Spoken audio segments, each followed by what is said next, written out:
कल हमने जो देखा है उसको एक बार हल्का सा देखते हैं, फिर आगे बढ़ते हैं। ठीक है,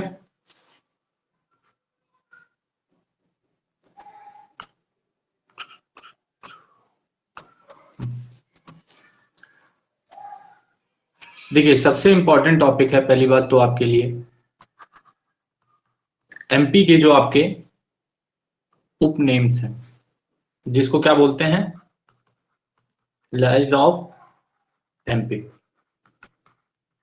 ठीक है, मध्य प्रदेश के उपनाम।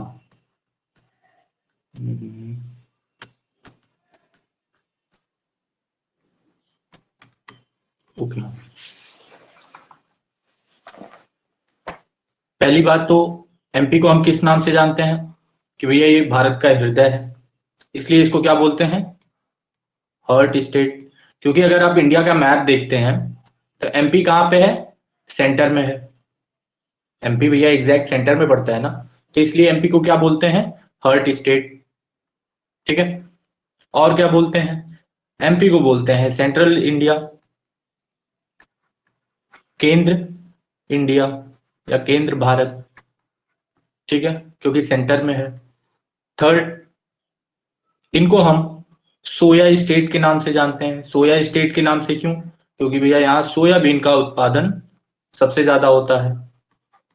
अगर उत्पादन की बात करें तो साथ साथ में हम देखेंगे यहाँ पे गेहूं भी सबसे ज्यादा मात्रा में होती है, धान भी सबसे ज्यादा मात्रा में होती है, चना सबसे ज्यादा मात्रा में होती है, और साथ साथ में सोयाबीन। बाकी के स्टेट से ये सारी चीजें यहाँ पे ज्यादा होती हैं। क्लियर, तो ये याद रख लीजिएगा। ये सारी 4 क्रॉप्स हैं, 4 क्रॉप्स हैं जो एमपी में और स्टेट के मामले में सबसे ज्यादा होती हैं। क्लियर, और टाइगर स्टेट के नाम से भी हम एमपी को जानते हैं, लियोपोल्ड, लेपर्ड, जो भी आप बोलना चाहें इसे, यानी तेंदुआ राज के नाम से भी जानते हैं। क्लियर, क्योंकि एमपी में, मध्य प्रदेश में 200 से ज्यादा 200 से ज्यादा छोटी बड़ी नदियां मिला के होती हैं। अगर छोटी सी छोटी नदी को देखें, बड़ी सी बड़ी नदी को देखें, सबको काउंट कर लें तो लगभग 200 प्लस में जाती हैं। ठीक है, इसलिए हम इनको क्या बोलते हैं, mother land of reverse, mother land of reverse. Clear, समझ में आया यहां तक? किसी को कोई दिक्कत, कोई तकलीफ, कोई परेशानी, कुछ ऐसा जो ना समझ में आया हो? ऑल क्लियर, आगे बढ़े गाइस। आप लोग ना फटाफट थम्स अप कर दिया करिए या यस ओके कुछ भी बोल दिया करिए। ठीक है, चलिए अब हम देखेंगे एमपी के कुछ स्पेसिफिक कैपिटल्स। स्पेसिफिक कैपिटल्स यानी राजधानियां। अब आप कहोगे भैया एमपी की राजधानी सिर्फ भोपाल ही है, तो ठीक है भोपाल है। भोपाल क्या है, मध्य प्रदेश की राजधानी है, लेकिन मध्य प्रदेश में और सारी चीजें कैटेगरी वाइज अगर हम डिवाइड कर दें तो उनकी भी स्पेसिफिक राजधानियां हैं। जैसे अगर हम देख लिए एमपी की कैपिटल भोपाल, ये सबको पता है और आपसे ये क्वेश्चन पूछेगा भी नहीं। आपसे क्या पूछेगा कि भैया हमको एमपी के समर कैपिटल बता दो, एमपी की समर कैपिटल बता दो। हमको भैया आप कॉमर्शियल कैपिटल बता दो, हमको आप कॉमर्शियल कैपिटल बता दो। अगर आप लोग में किसी को भी इस कैपिटल पता है, जो जो चीजें मैं लिख रहा हूं, तो आप फटाफट चैट बॉक्स में लिखते जाइए। ठीक है,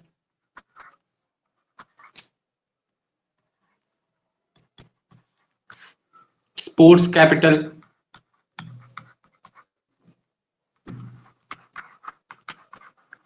गाइस अगर आपको इनमें से किसी के भी कैपिटल का नाम आपके दिमाग में हो या तो आप गेस कर सकते हो, तो आप फटाफट बताते चलिए। ठीक है, कोल कैपिटल, कोल यानी कोयला। ये जितनी बात हो रही है सब एमपी के स्पेसिफिक की बात हो रही है, ठीक है, इंडिया की बात नहीं हो रही है। जो भी हम आज की क्लास में बात कर रहे हैं सब मध्य प्रदेश के बारे में ही बात कर रहे हैं, ठीक है। Cultural, cultural capital, energy capital,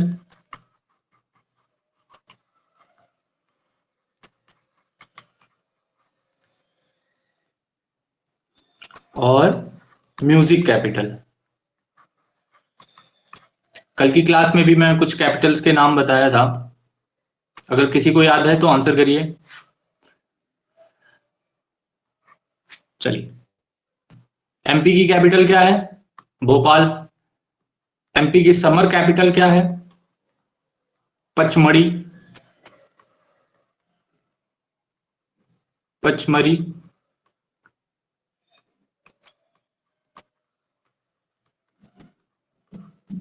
ठीक है। Commercial capital Indore. Sports capital Indore.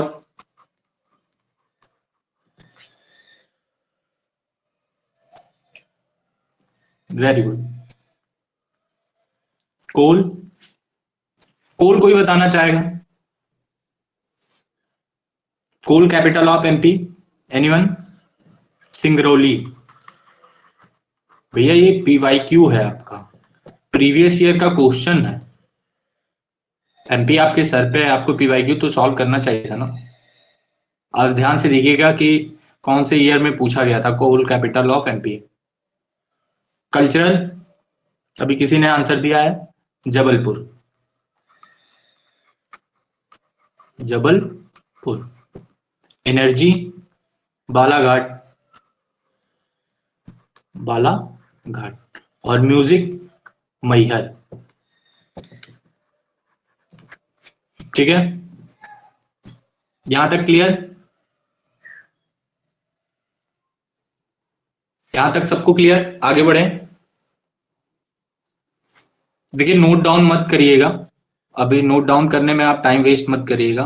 ये जो क्लास की पीडीएफ है वो आपको ऐप पे भी मिल जाएगी, और अगर आप एक्सेस नहीं कर पा रहे होगे तो मैं ग्रुप में शेयर कर दूंगा। तो अभी आपसे ध्यान से सुनिएगा, ठीक है, समझने की कोशिश करिएगा, कोई डाउट हो तो डाउट पूछिएगा। चलिए आगे बढ़े। नेक्स्ट टॉपिक आता है जो सबसे इंपॉर्टेंट है आपके लिए, रिजर्व पार्क के बारे में आपसे पूछा जाता है बार बार। पहले ये जान लीजिए, एक टाइम था जब हमारे राजा महाराजा या जब ब्रिटिशर्स हमारे यहाँ थे तो बहुत ज्यादा हंटिंग करते थे। पहले शिकार, जैसे आजकल क्रिकेट, बैडमिंटन, ये सब का आपको शौक है ना, पहले के टाइम पे लोगों को शिकार करने का बहुत शौक रहता था। तो एमपी में एक बहुत बड़े राजा हुआ करते थे रीवा के, वो बहुत शिकार करते थे। उस शिकार से क्या होने लगा, जो शेर थे, चीते थे, या और जो जानवर थे, वो धीरे धीरे खत्म होने लगे, यानी विलुप्त होने लगे। अब ये देखकर गवर्नमेंट को, सरकार को ये आया कि भैया कहीं ऐसा ना टाइम हो जाए, कहीं ऐसा समय ना आ जाए कि हमारे राज्य में एक भी जानवर ना बचे, एक भी शेर, चीता, या जो ऐसे जानवर हैं या जो ऐसे एनिमल्स हैं जिनका होना हमारे लिए बहुत जरूरी है, जिससे हमारे स्टेट का, हमारे देश का गौरव बढ़ता है, वही ना विलुप्त हो जाए। तो इस वजह से 1973 में एक प्रोजेक्ट आया, 1973 में एक प्रोजेक्ट आया जिसको हम प्रोजेक्ट टाइगर के नाम से जानते हैं, यानी टाइगर की हंटिंग यहीं से रोकी गई थी। क्लियर? चलिए अब ये जान लीजिए कि कैसे कैसे रिजर्व पार्क बने, पहले नंबर पे कौन से है, सेकंड पे कौन से है, थर्ड पे कौन से है। तो सबसे पहले आपका आता है कान्हा नेशनल पार्क, जो 1973 में इसको रिजर्व कर दिया गया। सेकंड, पेंच। अभी हम लोग इसके बारे में थोड़ा सा डिटेल में भी देखेंगे, अभी मैं आपको सीक्वेंस बता दे रहा हूं या बता दे रहा हूं कौन कौन से आपके रिजर्व पार्क्स हैं, ठीक है। बांधवगढ़, बांधवगढ़, गढ़ 1993, फोर्ट पन्ना 1995। ये चार आपके लिए मोस्ट इंपॉर्टेंट हैं, ये आपसे पूछे जाते हैं और पूछे गए भी हैं। ठीक है, बाकी दो और हैं, उनका नाम जान लीजिए। एक है सतपुरा और दूसरा है संजय नेशनल पार्क। ठीक है, चलिए आइए थोड़ा सा इसको हम डिटेल में देखेंगे। अगर हम कान्हा नेशनल पार्क की बात करें, जो सबसे पहले यानी 1973 में ही इनको भैया रिजर्व पार्क कर दिया गया था। सबसे पहले ये जरूरी हमें जानना कि ये है कहाँ पे है। एमपी में है, ये ठीक है, लेकिन एमपी में कहाँ है, यानी कहाँ लोकेशन है इसका, लोकेटेड कहाँ है? तो ये माइकल रेंज ऑफ सतपुरा में है। माइकल रेंज ऑफ सतपुरा में है। ठीक है, इसको क्या बोला जाता है? It is the largest national park of MP. Largest national park of MP and central India. केंद्र भारत का ये सबसे बड़ा नेशनल पार्क है। क्लियर, समझ में आया? आगे बढ़े। इसके बाद आता है आपका पेंच। इनको हम जानते हैं Indira Priyadarshini Priyadarshini Pench national park tiger reserve. Clear, जैसा कि मैंने बताया आपको लोकेशन जानना जरूरी है। तो ये कहां पे है? पहली बात तो नाम ही इसका है पेंच, यानी पेंच रिवर। अब पेंच रिवर है कहां? तो सतपुरा रेंज में है। कहां पे है? सतपुरा रेंज।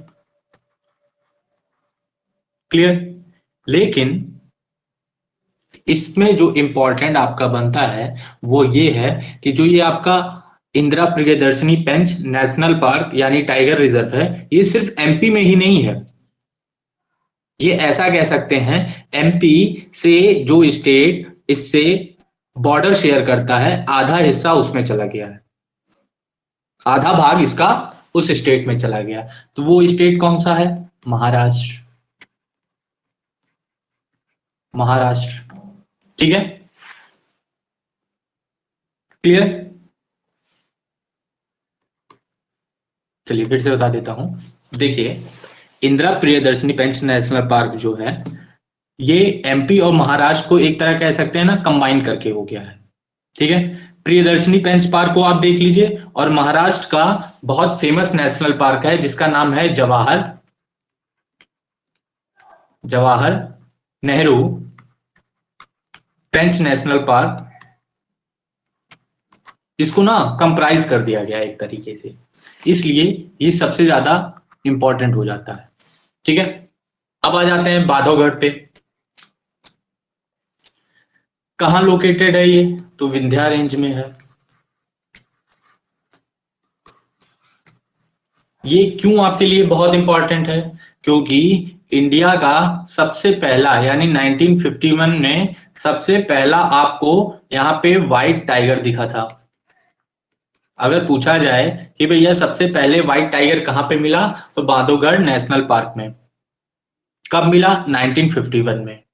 ठीक है, अच्छा एक बात और जान लीजिए, बांधवगढ़ फेमस था यहाँ के महाराजा के लिए। जो रीवा के महाराजा थे वो इसको क्या किए हुए थे भैया, अपने पास रख लिए थे। महाराजा ऑफ रीवा इसको क्या कर लिए थे? प्रिजर्व कर लिए थे। कोई बताना चाहेगा क्यों प्रिजर्व किए थे अपने पास? एनीवन?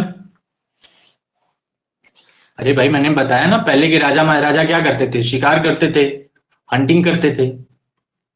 तो रीवा के जो महाराजा थे वो इसको अपने पास रख लिए थे कि भैया हम यहाँ पे मस्त अपना शिकार विकार करेंगे और यहाँ के जो भी शेर चीते रहेंगे उसको पका के खा जाएंगे। लेकिन बाद में क्या हुआ, 1973 में, 1973 में प्रोजेक्ट टाइगर आ गया, उसके बाद से बैन लग गया। क्लियर?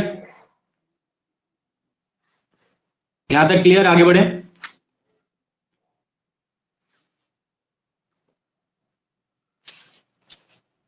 आगे बढ़े गाइस, यहां तक किसी को कोई दिक्कत, कोई तकलीफ? ओके, चलो अब हम बात करेंगे पन्ना नेशनल पार्क टाइगर रिजर्व की। पन्ना नेशनल पार्क टाइगर रिजर्व, ठीक है। एक बात जान लीजिए, 2012 का ऐसा समय आया कि पन्ना नेशनल पार्क में एक भी टाइगर नहीं रहेगा। पन्ना नेशनल पार्क में एक भी टाइगर नहीं रहेगा, और ये बहुत चिंता का विषय हो गया, बहुत सोचने वाली बात हो गई। तो गवर्नमेंट ने क्या किया, बांधवगढ़ नेशनल पार्क से और कान्हा नेशनल पार्क से जो टाइगर्स थे उनको यहाँ पे रिलोकेट करना शुरू कर दिए। तो ये आपके लिए इंपॉर्टेंट क्वेश्चन ये बनेगा यहाँ से कि पन्ना नेशनल पार्क में जब शेरों की कमी हो गई या वो विलुप्त होने लगे तो कहां से लाके उन्हें ट्रांसफर किया गया? पहला बांधवगढ़ नेशनल पार्क और दूसरा कान्हा नेशनल पार्क, ठीक है। क्लियर?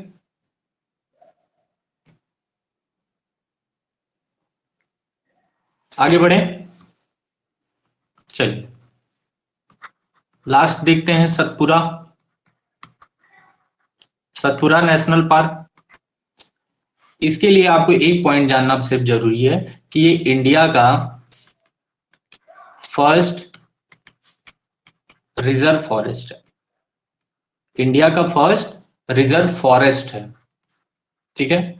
ध्यान दीजिएगा, क्वेश्चन आपको यही कंफ्यूज करेगा, पार्क पार्क देकर और बीच में एक बार फॉरेस्ट लेकर आ जाएगा और आप वहीं गलती कर बैठोगे। तो याद रखना, सतपुरा जो नेशनल पार्क है उसको इंडिया फर्स्ट रिजर्व फॉरेस्ट के नाम से जाना गया है, पार्क के नाम से नहीं, ठीक है।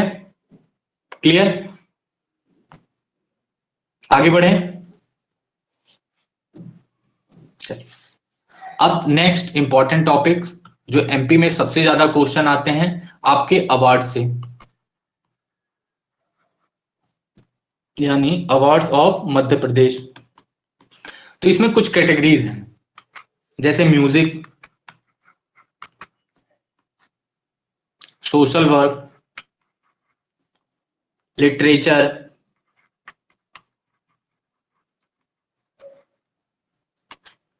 जर्नलिज्म और स्पोर्ट, ठीक है। सबसे ज्यादा जो क्वेश्चन पूछा जाएगा अगर आपसे अवार्ड में, या अगर हम प्रीवियस ईयर को उठा के एनालिसिस करें तो सबसे ज्यादा हमसे म्यूजिक, लिटरेचर और स्पोर्ट से क्वेश्चन पूछेंगे, ठीक है। लेकिन हम देखेंगे सभी को, ठीक है। आइए स्टार्ट करते हैं लिटरेचर से।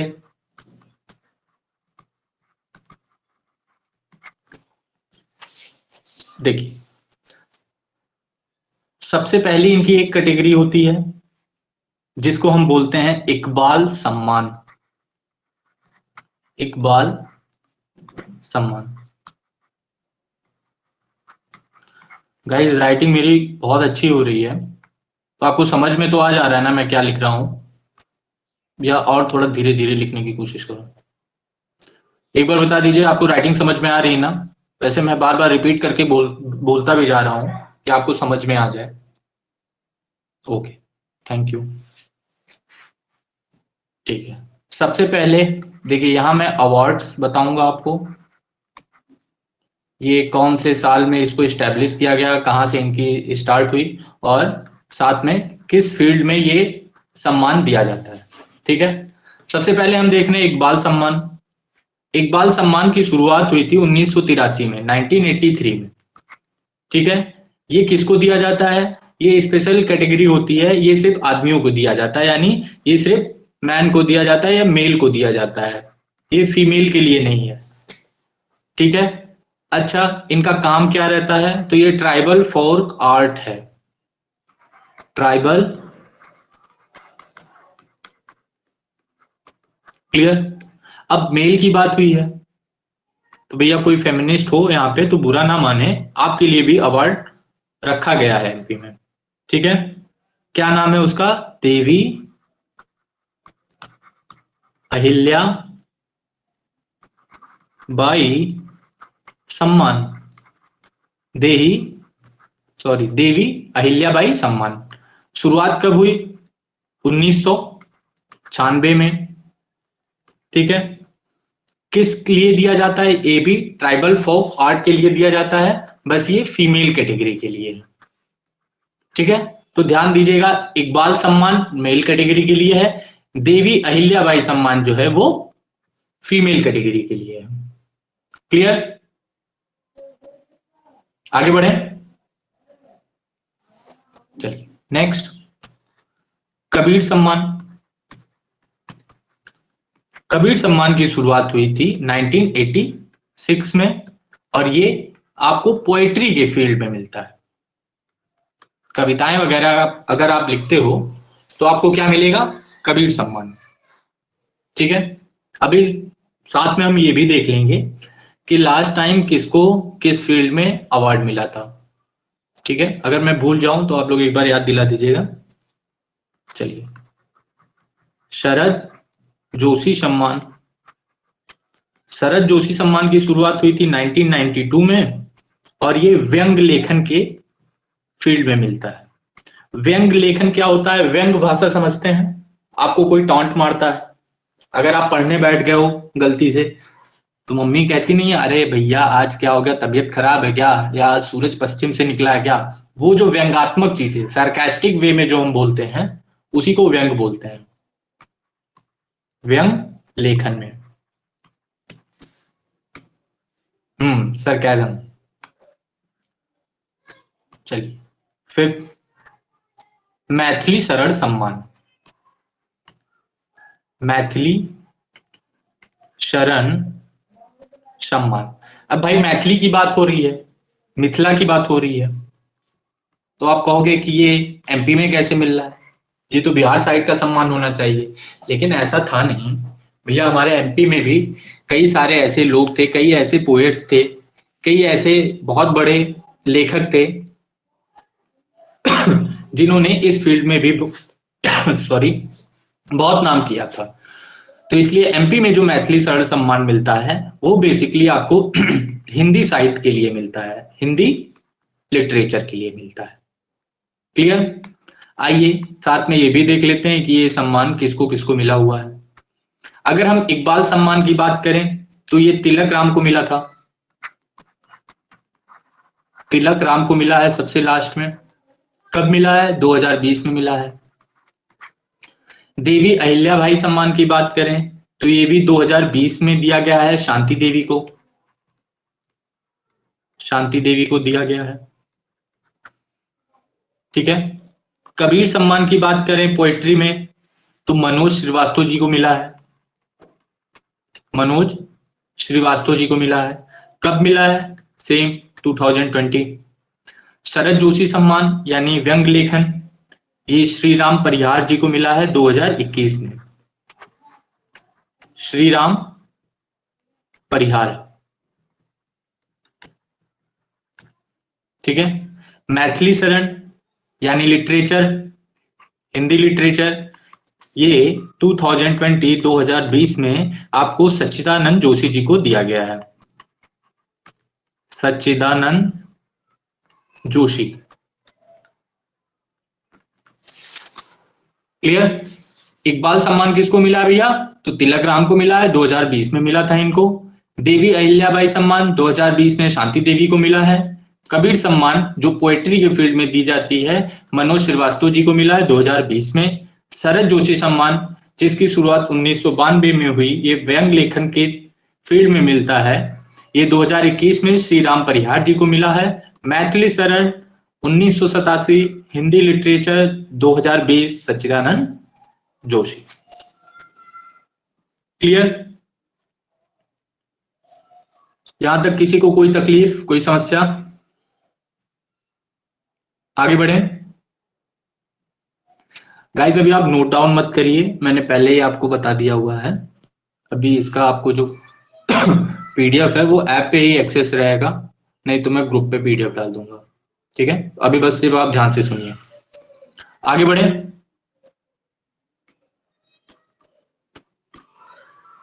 आगे बढ़े।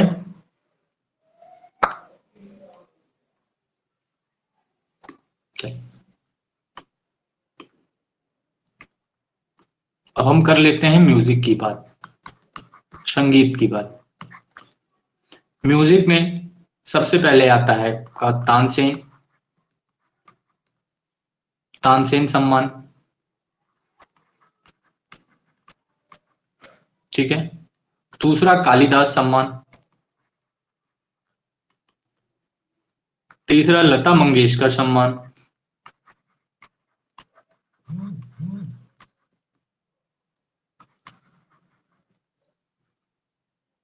कुमार गंधर्व, कुमार गंधर्व सम्मान, और किशोर सम्मान।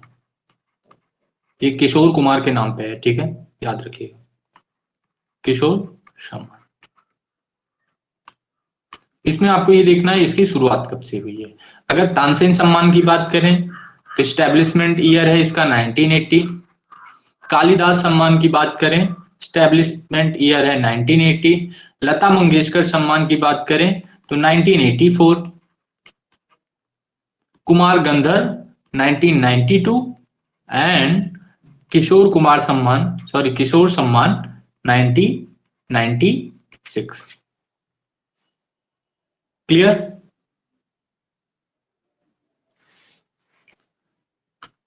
आगे बढ़े। चलिए अब ये देख लेते हैं ये अवार्ड किसको किसको मिला है। अगर किशोर सम्मान की बात करें 2021 2021 में दिया गया है रंजन अग्निहोत्री जी को। अग्निहोत्री। ये जितने भी अवार्ड्स हैं ये एमपी के अवार्ड्स हैं। मैं बार बार आपको रिपीट करूंगा, इसको इंडिया लेवल पे मत देखिएगा, ये सिर्फ मध्य प्रदेश राज्य के लिए है। ठीक है। कुमार गंधर्व 1992 किसको मिला है तो सुष्मिता सुष्मिता देवप्रिया, देवप्रिया। कब मिला है 2020 में। ठीक है। लता मंगेशकर सम्मान कुमार शानू जी को 2021 में, कुमार शानू को। ठीक है, क्लियर। अगर हम तानसेन सम्मान की बात करें तो 2021 में नित्यानंद हल्दीपुर, नित्यानंद हल्दीपुर। ठीक है। कालिदास सम्मान की बात हम आगे कर रहे हैं क्योंकि इसमें कुछ इंपॉर्टेंट चीज आपको बताना है। कालिदास सम्मान जो है वो कुछ फील्ड्स में मिलते हैं, जैसे एक classical,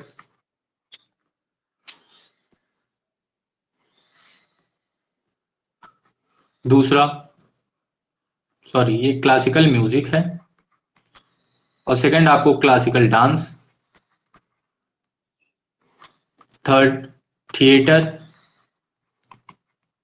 and fourth figurative art, मतलब कला के बीच फील्ड में।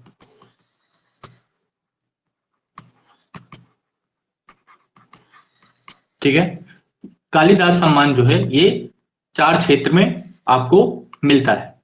क्लासिकल म्यूजिक की बात करें तो 2020 में दिया गया है भजन, भजन सपोरी को।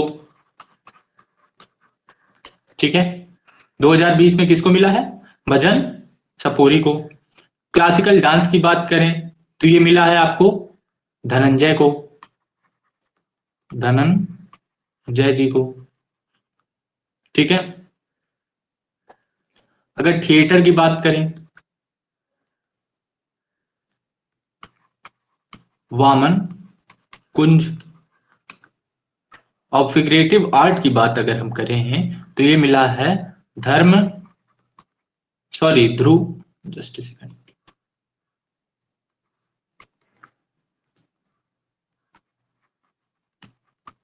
ध्रुव मिस्त्री। ठीक है, तो कालिदास सम्मान किस किस चीजों में मिलता है भैया? क्लासिकल म्यूजिक में मिलता है, क्लासिकल डांस, थिएटर और फिगरेटिव आर्ट। क्लियर? 2020 में मिला भजन सपोरी को, डांस में मिला धनंजय जी को, थिएटर में मिला वामकुंज को, और फिगरेटिव आर्ट में मिला ध्रुव मिस्त्री को। क्लियर? आगे बढ़े।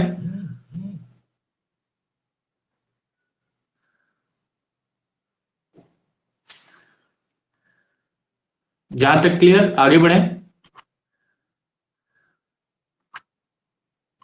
अस्मिता, प्रीति, राजपूत, राजर्षि, विवेक, विकास, ऑल क्लियर, आगे बढ़े।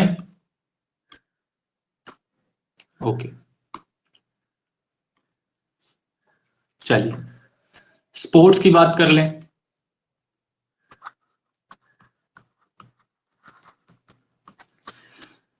देखिए, पहले तो ये जान लीजिए एमपी का सबसे बड़ा स्पोर्ट्स अवार्ड कौन सा है, तो विक्रम अवार्ड। विक्रम अवार्ड जो है ये एमपी का सबसे बड़ा अवार्ड है। ठीक है, इसकी शुरुआत हुई थी 1990 में। ठीक है, इसमें क्या मिलता है आपको? 2 लाख रुपए का कैश प्राइज। सेकंड नंबर पे आता है आपका एकलव्य, एकलव्य अवार्ड 1996, 1994। अब आप ये कहोगे ये भैया दो दो नाम क्या क्या बता दिए, छान बेबी और चौरान बेबी। देखिए, जब आप ऑफिशियल इसका साइट देखते हैं तो वह 1996 है। ठीक है, 1996 से एकलव्य अवार्ड लोगों को मिलना शुरू हो गया था। लेकिन अगर आप ये देखें, जैसे आप लॉ में देखते हैं ना, इनैक्टमेंट और इन्फोर्समेंट, तो यही समझ लीजिए 1994 इनैक्टमेंट डेट है और 1996 इसका इन्फोर्समेंट डेट है। क्लियर? एकलव्य अवार्ड जो है ये अंडर 21 एज वालों को मिलता है, यानी जूनियर्स को मिलता है। क्लियर? अगर हम बात करें विश्वामित्र अवार्ड, विश्वामित्र अवार्ड, तो ये बेसिकली आपके जो कोचेस होते हैं, ठीक है, जो आपके गुरु होते हैं, जो आपको ट्रेनिंग देते हैं, ये उन्हें दिया जाता है। क्लियर? और दूसरा captain Roop Singh, captain Roop Singh life time achievement award, captain Roop Singh life time achievement award ये भी कोचेस को मिलता है। ठीक है, जो आपके कोच होते हैं उन्हें दिया जाता है। ठीक है, फिर उसके बाद आता है आपका प्रभाष जोशी अवार्ड, प्रभाष जोशी अवार्ड। ध्यान दीजिएगा, captain Roop Singh life time achievement award जो है ये अभी मिला है सबसे पहले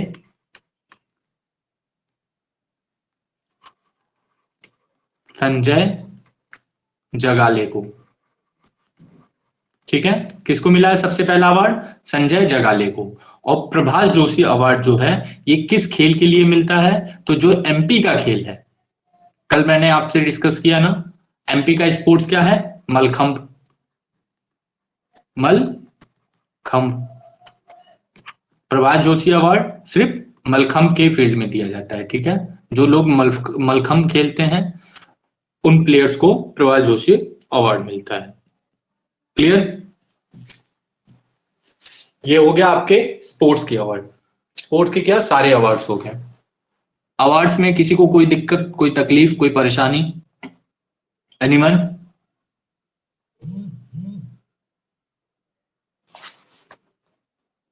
चलिए आगे बढ़ा जाए।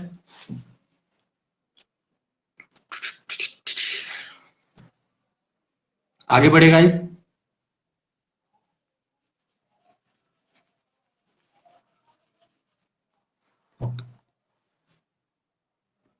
चलिए अब हम देखेंगे टूरिस्ट प्लेस,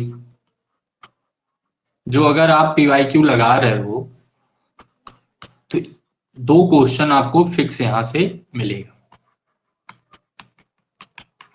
ठीक है, देखिए अगर हम प्रीवियस ईयर क्वेश्चन को एनालिसिस करें और इस बार अगर देखा जाए तो इस बार कम चांसेस हैं कि आपसे हिस्ट्री के ज्यादा क्वेश्चन पूछे या ज्योग्राफी के या इकोनॉमिक्स के। जितना मुझे लग रहा है हिस्ट्री, ज्योग्राफी, इकोनॉमिक्स या साइंस से मिला के आपसे मुश्किल से 2 से 3 क्वेश्चन आएगा। ज्यादा से ज्यादा क्वेश्चन आपको एमपी से पूछे जाएंगे। एमपी के क्या? एमपी के स्टैटिक जीके, एमपी के मिसलिनियस पॉइंट्स और एमपी के करंट अफेयर्स। ठीक है, कितने लोग हो जो करंट अफेयर डेली फॉलो कर रहे हो एमपी के लिए? एनीवन? या अगर करंट अफेयर में आपको दिक्कत हो रही है तो आप बता सकते हैं। मैं 1 साल का यानी 12 मंथ्स के जो इंपॉर्टेंट एमपी सॉरी जो भी एमपी के करंट अफेयर हैं मैं वो कवर करा दूंगा। ठीक है, लेकिन आप खुद से पढ़ रहे हो तो वो बहुत अच्छी बात है।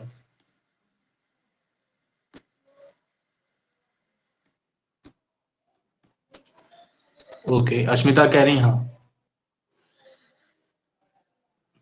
ठीक है, देखते हैं, कंडक्ट करा लेते हैं फिर।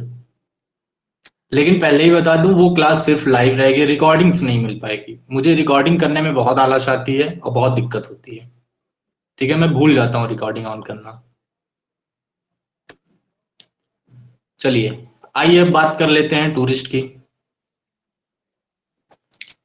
ठीक है, मैं आपसे, कल कौन सा दिन है? कल फ्राइडे है ना? मैं को अगर सैटरडे को टाइम रहेगा तो मैं सैटरडे को आपकी क्लास ले लूंगा। पेपर 14 फ्राइडे, हाँ सैटरडे को मैं 2 से 2.5 घंटे की क्लास ले लूंगा। एक्चुअली आपको 2 दिन देना पड़ेगा करंट अफेयर के लिए, एक दिन 6 महीना, दूसरे दिन 6 महीना, ऐसे करके हम कवर कर लेंगे। ठीक है, चलिए आ जाइए इसी बात पे, टूरिस्ट प्लेस पे। टूरिस्ट प्लेस जो जो बता रहा हूँ एमपी में आपका सेंटर गया, मस्त घूम के आना फिर वहां पे। सबसे पहले तो रिलीजियस प्लेसेस हैं जो बहुत इंपॉर्टेंट है। दूसरा आपका हिस्टोरिकल या हिस्टोरिक प्लेसेस हैं वो जो बहुत ज्यादा चर्चा में रहते हैं, वो आपको जानना जरूरी है। और थर्ड, जो अदर कैटेगरी में आते हैं या जो नेचुरल हैं, जो नेचर के द्वारा बहुत खूबसूरत है वहां पे, वो आपको देखना है। ठीक है, सबसे पहले हम बात कर लेते हैं रिलीजियस प्लेसेस की। रिलीजियस प्लेसेस की तो पहले नंबर पे क्या है भैया? आपका उज्जैन। उम्मीद करता हूं आप सब लोग जानते हैं उज्जैन महाकाल। ठीक है, दूसरा Maihar, second Maihar, and third Omkareshwar. Omkareshwar, fourth Maheshwar,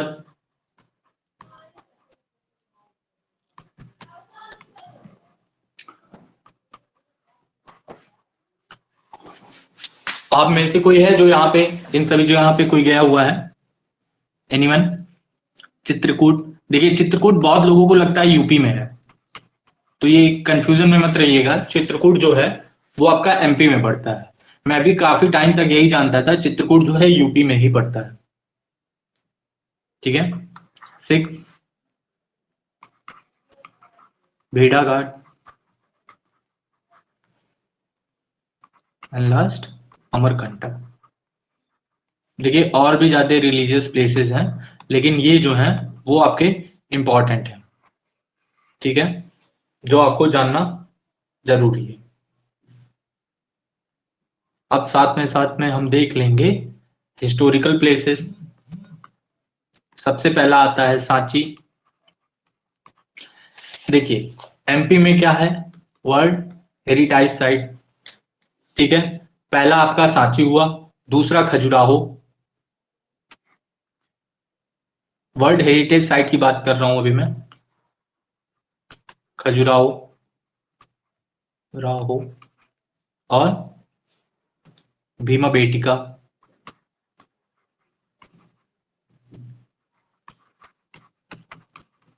ठीक है, ये तीनों वर्ल्ड हेरिटेज साइट है, ठीक है। एंड नेक्स्ट मांडू, ग्वालियर और ओरछा। अगर आप ग्वालियर, ओरछा, मांडू, भीमबेटका, खजुराहो और सांची जाते हैं तो आपको कई सारी चीजें ऐसी दिखेंगी जिसको हम इंडस वैली सिविलाइजेशन वगैरह में पढ़ते रहते हैं, ठीक है, जिनको हम अपने हिस्ट्री में पढ़ते रहते हैं। जैसे सिंपल सा एग्जांपल अगर हम देखें तो सांची में ही हमें अशोका के कई सारे शिलालेख देखने को मिलते हैं, ठीक है। जब हम एंशियंट हिस्ट्री पढ़ते हैं और उसमें इंडस वैली सिविलाइजेशन पढ़ना शुरू करते हैं तो हम लोग ये ध्यान देते हैं कि भैया कौन कौन से सोर्सेस थे जिसको हम पहचानते हैं ये हमारे किस काल में था, कि भैया ये स्टोन एज में था, कि इंडस वैली सिविलाइजेशन में था, कि अभी के हिस्ट्री में है। क्लियर। तो उसी में जब हम स्कल्पचर्स देखते हैं तो अशोका के स्तंभ, तो अशोका की कई सारी चीजें, मूर्तियां और बिल्डिंग्स उस समय जो होती थी, बिल्डिंग मतलब स्तंभ वगैरह जो चीजें होती थी, वो सारी चीजें हमें देखने को मिलती हैं। तो आज भी अगर आप एमपी में जाते हो, खजुराहो टेम्पल जाओ या भीमा बेटिका जाओ, ग्वालियर में भी कई सारे ऐसे किले हैं जो जिसको देख के आप अंदाजा लगा सकते हो कि भैया हमारे पूर्वज यहीं कहीं भटक रहे होंगे अभी भी, ठीक है। चलिए बगल में ही आपके नेचुरल प्लेसेस देख लिया जाए, साथ साथ में पेन का कलर भी चेंज कर लिया जाए।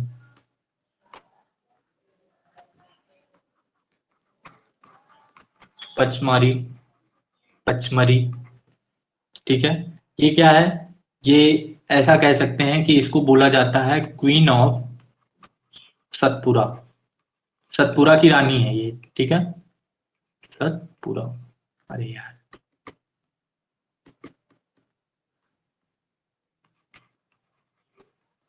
क्या बोला जाता है इसको? Queen of Satpura. और साथ साथ में ये क्या है? Biosphere,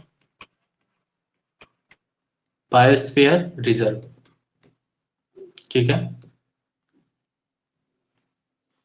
and next Kanha national park, Pench national park,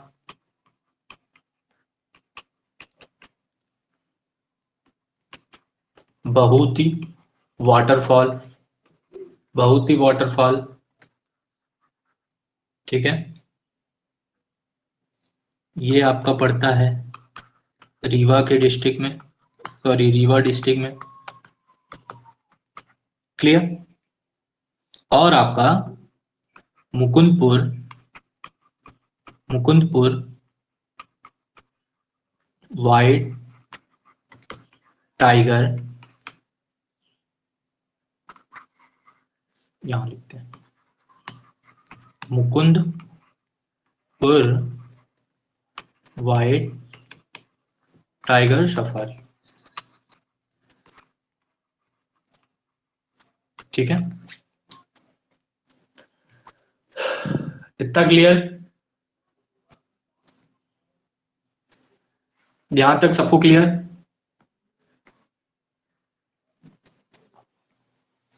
चल, यहां तक किसी को कोई डाउट, कोई समस्या, कोई तकलीफ, कोई परेशानी?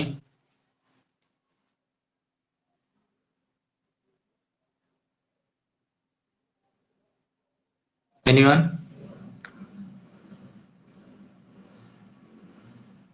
चलिए, देखिए जो लोग कल की क्लास नहीं देखे हैं वो ग्रुप में अवेलेबल है, मैंने ऑलरेडी उसका लिंक शेयर कर दिया है। कल की क्लास देख लीजिए, वो बहुत इंपॉर्टेंट है, और आज की क्लास देख लीजिए, इसमें आपका एमपी के कवर हो जाएगा।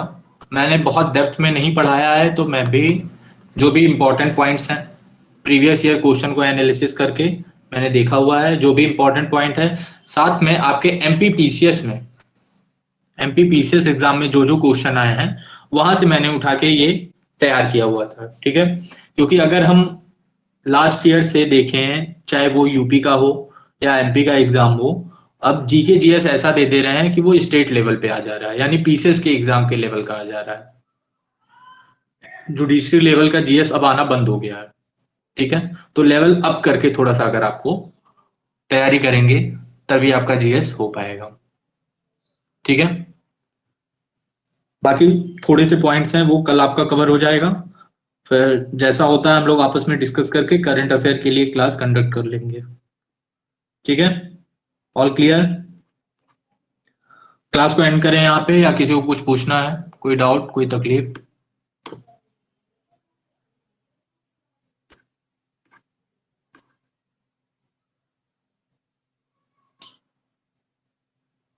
What about computer? हाँ, कंप्यूटर की क्लास होगी आकृति, ग्रुप में इन्फॉर्म कर दिया जाएगा। ठीक है, चलिए, बाकी किसी को कोई डाउट हो, कोई टॉपिक ना समझ में आया हो, यहाँ पूछने में शर्म आ रही हो, तो आप डीएम कर सकते हो। ठीक है, और हाँ, हाँ कल होगी क्लास। और एक बात और बता दूं, टेलीग्राम चैनल पे जो लॉ डिक्सन चैनल है उसको अगर आप लोग ज्वाइन नहीं किए हो तो ज्वाइन कर लो। उसमें डेली रात में एमसीक्यू का क्यूज होता है, आप उस पे जाके आंसर करना। वो ज्यादातर क्वेश्चन जो हैं वो एमपी के प्रीवियस ईयर के क्वेश्चन है। तो एक दिन में जैसे एनआई का हो गया, दूसरे दिन लीगल जीके का, फिर कंप्यूटर का, फिर इंग्लिश का, ऐसे पीवाई सारे पीवाईक्यू को उठा के उसी में डाल दिया हूँ। तो अगर आप वो देख लोगे और दो तीन क्वेश्चन भी अगर प्रीवियस ईयर के आ गए तो आपका तो काम बन जाएगा, क्योंकि एमपी में एक एक नंबर की मार है। ठीक है, चलिए क्लास को एंड करें फिर यहाँ पे, फटाफट बता दीजिए क्लास को एंड करें यहाँ पे।